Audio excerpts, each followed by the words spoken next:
My job is to provide safe drinking water to the residents.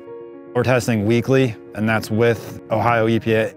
A series of monitoring wells were installed in between the village's well field and where potential contamination went down the creeks. These monitoring wells are drilled down into the first water-bearing zone, and they are collecting and testing for any potential contamination that went from the creek into the groundwater in this area in between. They'll pump water out in a very controlled, slow manner. They'll measure things like pH, conductivity, dissolved oxygen, and once those parameters have stabilized, they will collect a sample to be sent to laboratories. We are testing for the 150 or so different volatile organic compounds.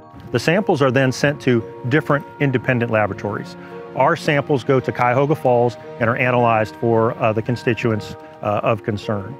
Once those results are received, we provide them a copy. We also post those results on our website so that not only the resident is aware of those sample results, but so is the community. We've built up weeks and weeks of monitoring results and testing, not just at the village well field, but now we have up to 11 Sentinel monitoring wells between the derailment site and across town. So far in this network, especially along here, we have not seen any detections of contaminants associated with the derailment. I hope that residents look at me as one of them and can trust what I say, being from here, living here, growing up here. We'll be able to test for years to come to make sure that there's no contamination to groundwater.